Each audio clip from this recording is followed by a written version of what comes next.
자, 안녕하십니까. 오케이 배관설비 김기사입니다. 자, 하수구 교실이라고 컨텐츠를 다시 잡아가지고요. 영상을 좀 새롭게 한번 찍어보려고 좀 시도를 하고 있습니다. 또, 그로 인해서 뭔가 조금 공동체의 어떤 그런 것들이 좀 좋아질 수 있는 어떤 그런 필연적인 요소들이 생긴다라고 하면 앞으로 컨텐츠를 그런 쪽으로 집중을 해서 영상을 좀 이렇게 업로드하는 것도 괜찮지 않을까라는 기본적인 생각을 한번 해보았습니다. 자, 그렇게 해서 출발하게 된 것이 여기 뒤에 보이시죠? 네. 오케이 배관설비 김기사와 함께 배우는 하수구 교실. 하수구는 왜 막히나요? 라고 주제를 한번 정해봤습니다. 뭐 하수구? 뭐 뚜러맨 사장님은 그렇게 말씀하세요. 뭐 쓰니까 막힌다. 당연한 거 아닙니까? 하수구를 안 쓰고 사는 사람은 없으니까요.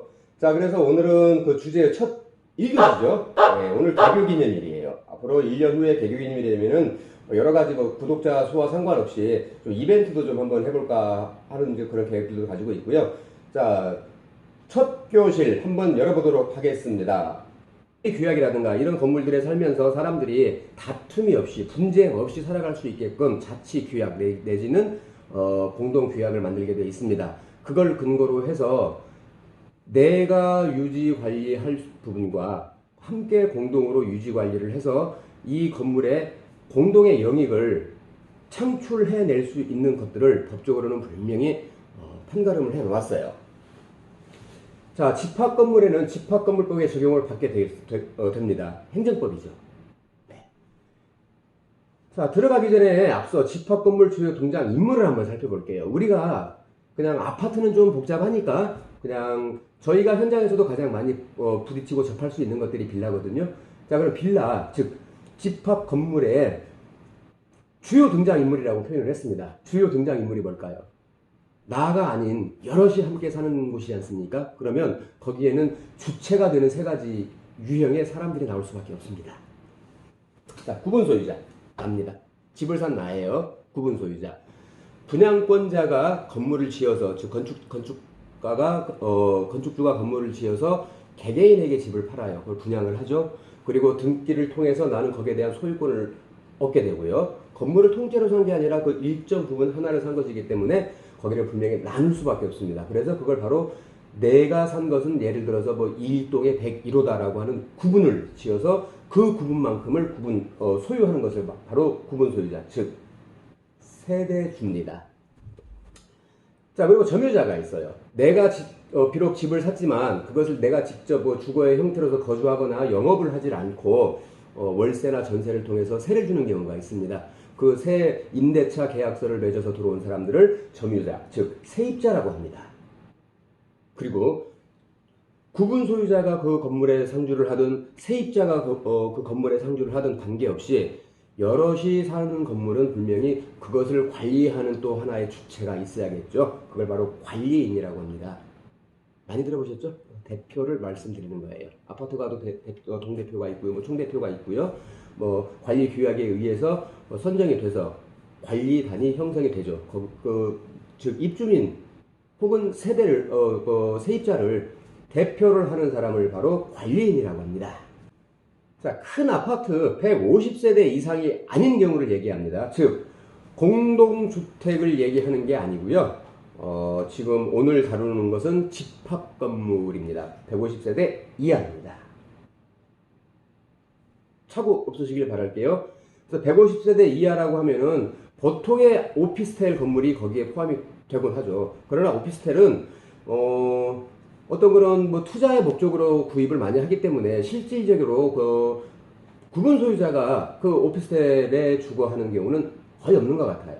보통은 세를 냅니다. 월세로요. 월세로 수익을 올리기 위해서, 부수적인 수익을 창출하기 위해서 오피스텔을 많이 분양을 받고 또 세를 내놓는 경우가 있어서 좀 관리돼야 하는 부분이 굉장히 미비하거나 소홀한 부분들이 사실은 많기는 해요. 왜? 많은 사람들이 바뀌기 때문에. 중고차도 마찬가지지 않습니까? 1인 신주. 혼자 타다가 중고차로 판매를 하게 되면은 상태가 그나마 양호해요. 그런데 택시라든가, 영업용, 렌트카라든가, 리스로 구입을 했다가 반납을 한 차라든가 하는 경우에, 법인차라든가, 그것을 운영하는 사람들이 많으면 많을수록 가치의 어떤 그런 잔존율은 떨어지게 되어 있습니다. 네, 빌라를 예를 들어서 오늘 모델을 삼아서 한번 수업을 진행해 보도록 하겠습니다. 질문을 남았습니다. 자, 공동배관이라고 하는 것들 다들 알고 계시죠? 내가 내 집에서 욕실, 세면대, 베란다, 세탁실, 싱크대 이런 것들을 사용을 하면 이것은 내 집 바닥에 있는 가지관을 통해서 큰 관으로 흘러 들어가게 됩니다. 사용을 하다가 막힌 가지관에 대해서는 당연히 내가 비용을 지불을 하고 해결을 하는 게 맞습니다. 하지만 가지관들이 모여서 하나의 출구로 나갑니다. 시관로라고 하는 것으로 해가지고 하수 종말 처리장으로 가기 위해서 최종적으로 그 건물의 모든 가지 배관을 모아서 하나의 큰 대형 배관, 즉 빌라 같은 경우에서 120관 정도를 사용을 해서 오수관, 하수관 이렇게 해서 직수정 또는 정화조를 통해서 아니면 시관로로 다이렉트로 요즘 직배관을 좀 많이 선호를 하고 있더라고요. 예, 그렇게 해서 내보내는 과정까지 해서 배관은 크게 두 개로 나뉘고 있습니다. 가지관과 공동배관입니다. 공동배관. 요게 참 문제가 많은 것 같아요. 그냥 사람들이 살면서 어차피 공동으로 관리를 해야 되는 부분이잖아요. 그래서 만약에 이걸 처리하는데 들어가는 비용이 있다라고 하면 각자 각출을 해서 좀 합리적으로 좀 생각들을 해가지고 역류당한 집은 정말 속상한 거 속이 많이 상하거든요. 내가 물을 쓰지 않는데도 자꾸 하수가 역류를 하고 오수가 똥물이 내 집으로 역류를 해보세요. 그거 굉장히 기가 막히죠. 속도 상하고요. 냄새 둘째 문제입니다. 이게 거실로 유입이 됐을 경우에는요, 강화마루, 요즘 보통 장판보다는 강화마루나 강마루를 시공을 많이 하는데 들떠버려서 인테리어를 새로 해야 되는 경우가 나오기도 합니다. 네, 그리고 싱크대 밑에는 뭐가 있습니까? 보일러 건배기가 있죠. 네. 아무래도 하수 쪽은 산성이나 좀 산성 성분이 많이 강하고요. 그 다음에 기름 성분이라든가 우리가 사용하는 세제, 계면, 활성제들로 인해서 부식도가 굉장히 빨라요. 그래서 역류가 자꾸 하다 보면은 원치 않게 보일러 분배기라든가 보일러 배관이 바닥으로 깔리기 직전에 그런 부분들이 손상을 당할 수도 있습니다. 그래서 내가 2층, 3층, 4층에 살고 있어서 내가 굳이 1층이나 반지하에 살지 않다 하더라도요, 내가 쓰고 있는 일정 부분이 공동 배관에 영향을 미친다라는 건 반드시 알고 계셔야 할 상황입니다. 그래서 공동 배관에 문제가 생겨서 청소를 하게 되면 그 비용은 응당 n분의 1을 해야 됩니다. 그게 만약에 공동주택관리법으로 적용을 받다라고 하면은 장기 수선 충당금에서 그 청소 비용이 처리가 됩니다. 매달 내가 관리비에 내는 거에는 일정 부분의 장기 수선 충당금이 포함이 있어요. 이것은 물론 아파트에 적용이 되고 있긴 하지만 그 다음에 주상복합, 대형 주상복합이라든가 이런 데서는 장기 수선 충당금이 분명히 나오고 있습니다. 하지만 8세대, 12세대짜리 빌라에서는 만약에 관리인이 없다라고 하면은 그냥 8분 혹은 12세대 이렇게 모여가지고요, 자체 관리 규약을 만드십시오. 그 자체 관리 규약을 통해서 우리가 서로 나눠서 구분 소유로 가지고는 있지만 하나의 큰 덩어리로 봤을 때는 공동의 재산이지 않습니까? 외벽에 크랙이 가서 물이 셀 수도 있고요, 옥상에 금이 가서 물이 셀 수도 있고요, 지하 집안 침하가 일어나서 배관이 손상이 될 수도 있고요, 엘리베이터 같은 경우에는 영원히 쓸 수 있는 어떤 그런 편익 장비는 아니지 않습니까? 고쳐야 되는 순간이 분명히 옵니다. 부속을 갈게 되더라도요, 엘리베이터 8인 기준, 4층 기준입니다. 했을 때 5천에서 7천 정도가 들어갑니다. 그걸 15년 주기로, 15년 주기로는 교체를 반드시 한번 해야 되고요. 만약에 수령 연장 신청을 해서 더 오래 사용을 한다 하더라도요, 해마다 검사를 받는데 비용이 상당히 많이 들어가요. 그래서 세대가 많은 아파트 같은 경우에는 십시일반격으로 이런 돈들을 모았다가 그렇게 큰 목돈이 들어갈 때 지급하는 게 좀 수월할 수가 있겠지만 세대수가 비교적 작은 집합 건물에서는 나중에 이걸 한꺼번에 n분의 1로 지출을 하려고 하면은 굉장히 큰 부담이 갈 수밖에 없어요. 하수구 고압 세척의 경우 비싸 본들 200만원 내외일 확률이 많으니까요. 저렴하게는 업체마다 다르긴 하지만 80만원, 150만원 이렇게 기준점을 잡았을 때 8가구면 10만원씩만 내면 부담이 없어요. 그런 것들이 2년, 혹은 2, 3년에 한 번씩 배관 상태, 컨디션에 따라서 좀 다르긴 하겠지만 그렇게 조금씩 지출이 되는 부분들은 큰 부담이 없이 낼 수가 있는데 그것마저도 안 내겠다고 하시는 분들이 있습니다. 그래서 자꾸 동네가 시끄러워지는 거고요. 건물에 불화가 생기는 겁니다. 내가 배관을 썼기 때문에 내려가는 공동배관에 영향을 8분의 2 정도, 혹은 12분의 2 정도, 6분의 1 정도, 7분의 2 정도는 줬을 것이다 라는 책임의식을 갖고 살아야 합니다. 그거 못하겠다라고 하면 마당 넓은 단독주택 가셔가지고요, 공용 부분 없이 오로지 전유물, 대문부터 돌아다니는 흑자갈 하나까지도 내 것인 단독주택에서 사는 수밖에 없는 것 같아요. 하지만 그게 안 되고 여럿이서 함께 공유하는 부분들을 분명히 구분 소유 외의 것들을 공용 부분으로 가지고 있는 집합 건물에 살고 있다라고 하면 의식을 바꾸셔야 됩니다. 역지사지. 내가 만약에 2층에 살았을 때 역류를 당하고 어떤 그런 막힘에 의해서 뭐 악취라든가 이런 피해를 당했을 때 이웃들이 뭐 나하고는 상관없는 일이다라고 그렇게 좀 이기적인 모습들을 보였을 때 내 속은 얼마나 상할지도 한번 생각을 해보셔야 될 부분이 분명히 있습니다. 자, 우리 생활과 밀접한 부분들이잖아요, 사실 하수구가. 그런데 좀 많이 소외를 받는 어떤 그런 건축물의 구석이기도 해요. 왜? 눈에 보이지 않으니까. 근데 이런 것들을 같이 나 혼자 사용을 한다라고 하면 그것은 단독주택이겠죠. 배관을 사용하거나 뭐 기타 구성물을 사용함으로 인해서 생기는 어떤 그런 손실 부분이라든가 그걸 하자, 유지, 보수, 관리하는 비용을 개인이 부담을 하면 될 것 같아요. 너가 졸지 말고 자식아. 자, 그렇게 되면 단독주택에 살 수가 없이 이렇게 좀 모여서 밀집돼서 사는 생활들, 상가, 주상복합 건물, 빌라, 오피스텔, 아파트 많죠. 연립주택. 네. 이런 데 살다 보면 내 공간 이외에 이웃들과 함께 사용을 해야만이 되는, 내 것이지만 결코 내 것이 아닌 부분들이 많이 있습니다.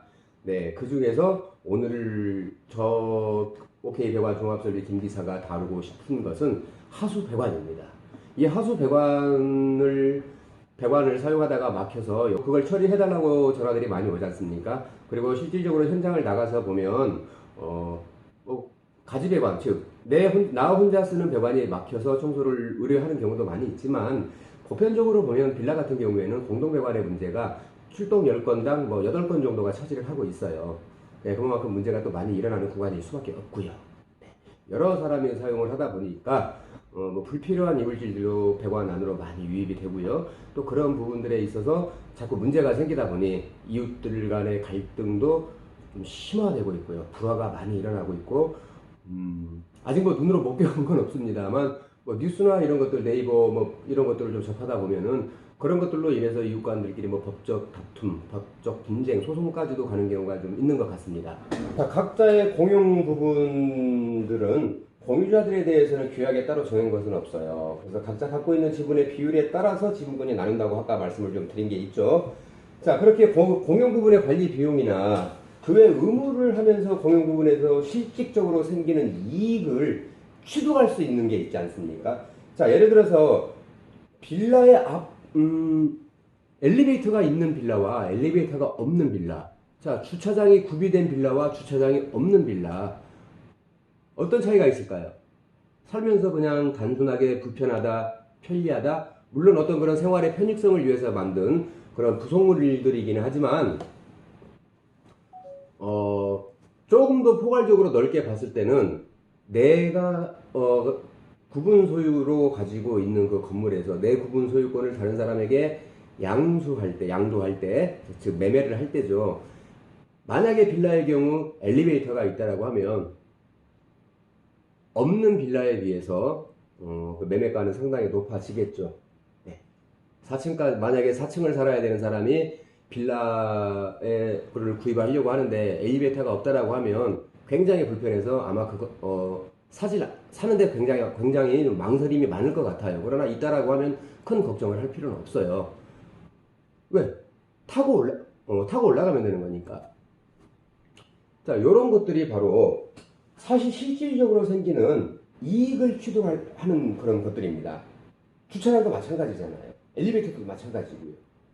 배관도 마찬가지예요. 눈에 보이진 않지만 자꾸 배관의 중요성을 강조하는 것은 이 배관이 삶의 질에 영향을 미치는 게 우리가 생각하는 것보다는 굉장히 큽니다. 10명이 있으면 9명은 사실상 하수구 역류에 대해서 어떻게 그렇게 큰 걱정을 하고 사시진 않으셔요. 하지만 한 명은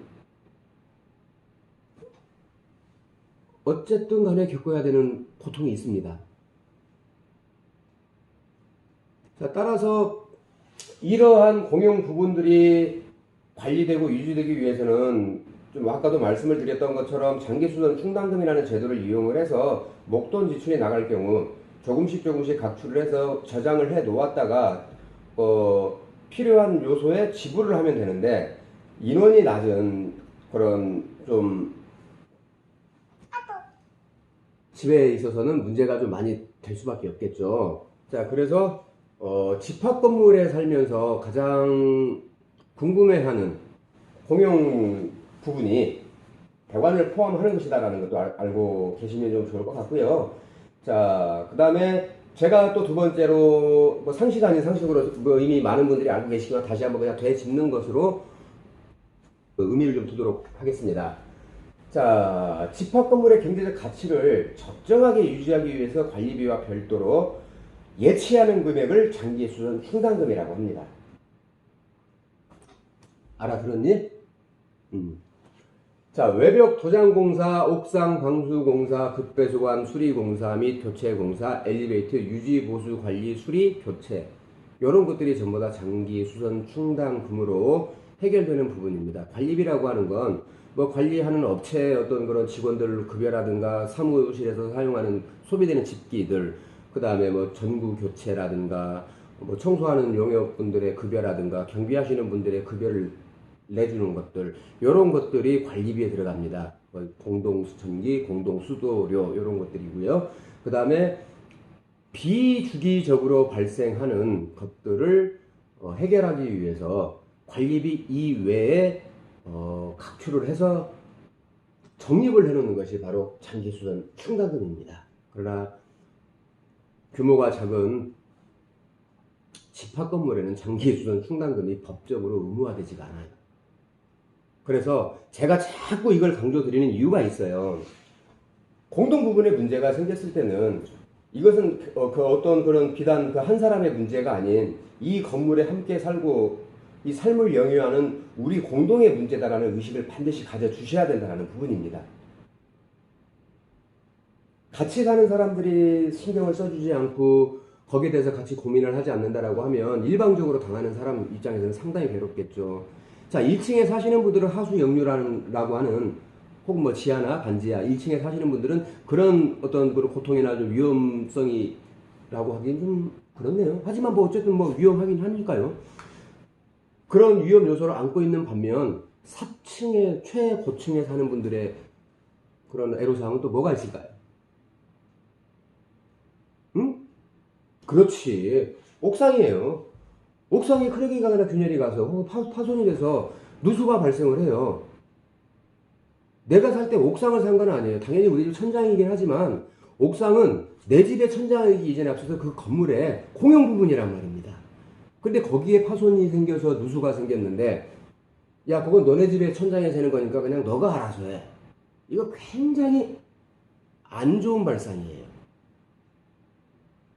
3층이나 2층이라고 누수가 없을 것 같습니까? 물론 그 위층집, 그 윗집이나 혹은 옆집에서 누수가 발생을 해서 그 문제로 인해서 누수 피해를 보는 경우도 있지만, 건물 구조에 문제가 생겨서, 즉 심각한 크랙이라든가 균열, 아니면 집안 침하로 인해서 외벽이 좀 붕괴가 된다든가 지하층에 옹벽이 깨진다라든가 하면 누수가 당연히 발생을 하겠죠. 그럼 그건 누가 고쳐야 되는 건가요?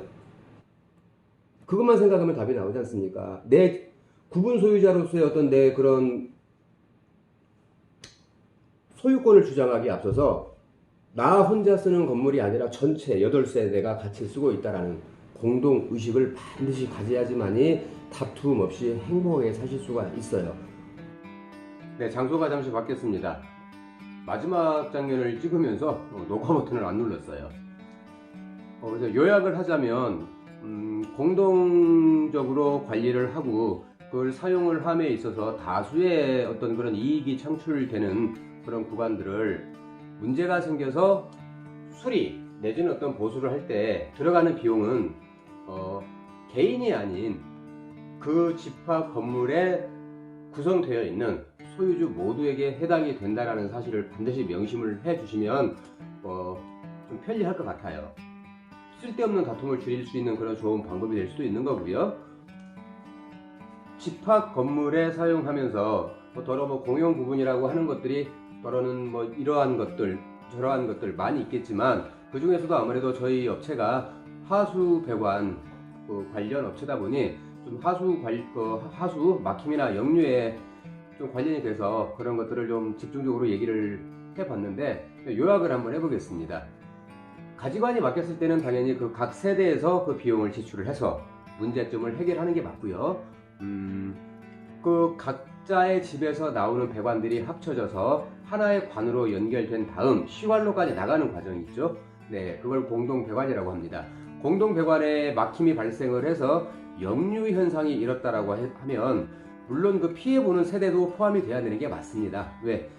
구성하고 있는 세대를 나누면 내가 책임져야 할 할당량이라는 게 나오잖아요. 그래서 일방적으로 어느 한 집만에 특정하게 한 집을 특정을 해가지고 그 잘못이 있다 없다 그 책임 소재를 따질 수는 없는 부분이고요.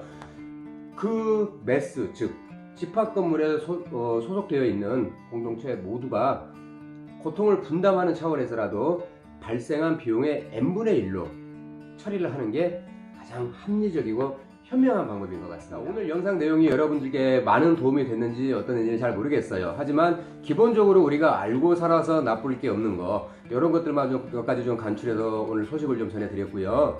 자, 앞으로 저희 OK 배관 설비 김 기사와 함께하는 하수구 교실에서 추구하고자 하는 목적은 하수 관련, 당연히 제가 영위하고 있는 업이 하수업이다 보니까 그와 관련된 분야에서 생기는 문제점들, 그 다음에 해결을 할 수 있는 그런 방법들, 그게 법적이 됐던 도덕적이 됐던 아니면 공동적으로 해결할 수 있는 어떤 그런 합의를 이루어서 해결할 수 있는 부분들이든 뭐든 간에 그런 것들을 좀 소재로 한번 다뤄볼까 싶어요. 그리고 저희가 가끔 가다가 저뿐만이 아니라 많은 업체에서 하수 작업을 갔다 오면 반드시 막힘이나 역류를 고압세척 내지는 샤프트 플렉스 작업을 하고 나서 반드시 그 영상에서 들어가는 멘트가 있죠.